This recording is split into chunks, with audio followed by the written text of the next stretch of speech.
Baik, Assalamualaikum warahmatullahi wabarakatuh. Perkenalkan, nama saya Faizal Amrullah, biasa dipanggil Faizal dengan NIM 2311306008. Jadi di sini saya membuat video untuk memenuhi tugas UAS pembelajaran PAI, yang mana dosen pengampunya yaitu Bapak Dr. Habib Anwar Al-Answari MPD. Jadi langsung saja, di sini ada 4 pertanyaan. Pertanyaan yang pertama, jelaskan secara komprehensif pengertian, tujuan, dan ruang lingkup pembelajaran PAI di Madrasah Ibtidaiyah. Baru itu juga sertakan pula pentingnya pembelajaran PAI yang efektif pada jenjang dasar dalam membentuk karakter peserta didik. Baik, di sini saya mulai dari pengertiannya. Nah, pengertian pembelajaran PAI di madrasah itu tidak bukan yaitu untuk pembelajaran PAI ini adalah merupakan suatu usaha yang mana untuk membina peserta didik agar mereka bisa memahami, menghayati, mengamalkan ajaran Islam yang mana diajarkan oleh guru PAI, supaya mereka membentuk jiwa yang bertakwa. Adapun tujuannya tidak lain itu mungkin kurang lebih dengan pengertiannya itu untuk tujuannya pembelajaran PAI di madrasah itu untuk membentuk karakter yang baik, maupun dari segi dari spiritualnya, barutu sosial, maupun emosionalnya, maupun itu juga dari zohir ataupun batinnya. Tujuannya itu untuk bertakwa supaya mereka lebih bagus kepribadiannya peserta didik itu. Baru itu juga ruang lingkup pembelajaran PAI. Nah, ruang lingkup pembelajaran PAI ini tidak jauh juga dari pembelajaran PAI pada biasanya, yaitu sumber-sumbernya itu diambil dari Al-Quran, baru tuh hadis, baru tuh ada akidah, baru SKI sejarah kebudayaan Islam. Ada baru tuh apa tadi? Pentingnya pembelajaran PAI pada jenjang dasar, pada jenjang madrasah. Nah, pentingnya ini tidak jauh juga dengan tujuannya. Nah, pentingnya supaya pembelajaran PAI ini sangat penting karena menciptakan generasi yang berkarakter yang baik, yang dapat menciptakan generasi yang beriman dan bertakwa. Nah, eh, pen, apa pentingnya pembelajaran PAI ini ya tidak jauh dari tujuannya juga, hampir sama 11-12.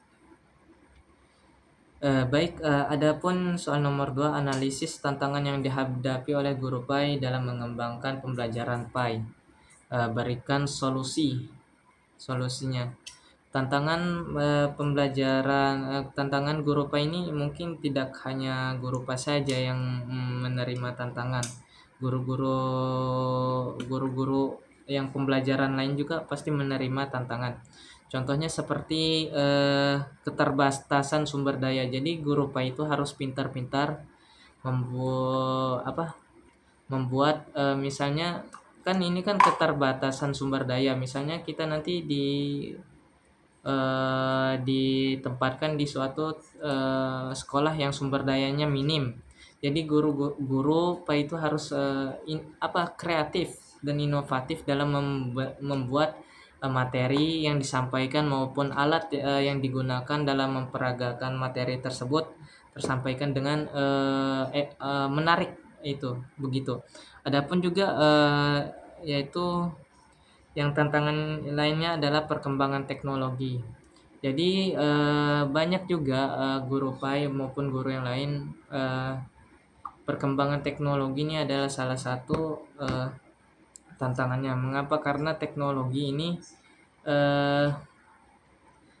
membuat para siswa itu kayak kurang dalam pembelajaran. Sepertinya misalnya kan zaman kita sekarang ini dibolehkan membawa HP. Kadang diberikan soal mereka tuh langsung buka HP. Jadi mereka karena ada perkembangan teknologi, mereka lebih minatnya langsung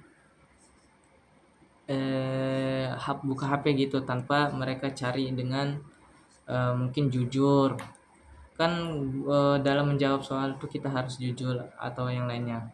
Baru itu pun juga tantangan yang lainnya adalah kualitas guru. Nah, terkadang kualitas guru ini sangat penting juga. Mengapa? Karena misalnya guru kurang berkualitas, maka anak didiknya pasti juga kurang berkualitas.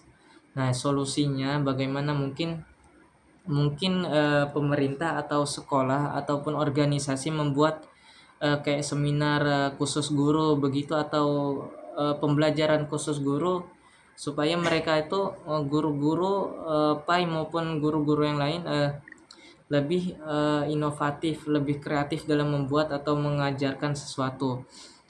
Eh, oh iya ya, solusi dari yang tadi masalah yang pertama kayaknya belum saya sampaikan. Sumber daya. Nah, sumber daya solusinya mungkin, oh iya, sudah saya sampaikan tadi. Baik, lanjut ke soal nomor 3, yaitu dalam pembelajaran paling penting untuk mengembangkan kecerdasan spiritual, sosial, dan emosional. Pertanyaannya, bagaimana seorang guru MI dapat mengintegrasikan ketiga aspek tersebut? Jadi mengembangkan sikap spiritual, berutus sosial, dan emosional ini sangat penting bagi anak.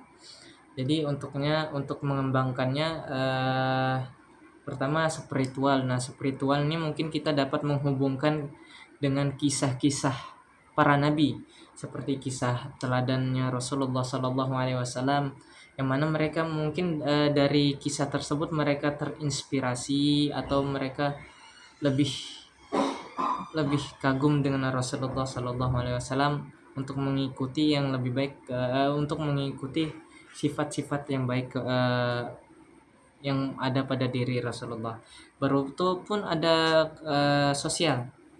Nah, jadi di sini mungkin guru bisa membentuk kelompok, dan mungkin dari pembelajaran PAI kan membentuk kelompok, cara mengatasi atau yang lainnya lah yang berkaitan dengan pembelajaran PAI. Jadi di situ siswa dapat kolaborasi sesama temannya, jadi mereka sering berbicara. Di situ ada uh, pengembangan sosialnya. Baru tuh ada pun emosional. Nah, emosional ini mungkin kan sehabis mereka dari membuat kelompok, mereka disuruh presentasi. Nah, di situ guru mungkin nanti ketika mereka habis presentasi, guru memberikan apa ya, tepuk tangan, aplaus atau gimana, supaya mereka emosional mereka menjadi lebih baik,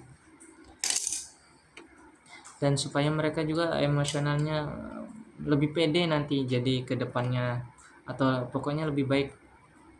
Guru tuh memberikan aplaus, pokoknya yang lebih yang plus-plus lah untuk siswa ketika mereka mempresentasikan hasil kerja mereka. Baik, nah soal nomor 4 yang terakhir. Di sini ada teknologi, soalnya teknologi saat ini. Sebutkan dan jelaskan 3 media pembelajaran berbasis teknologi yang dapat digunakan dalam pembelajaran PAI.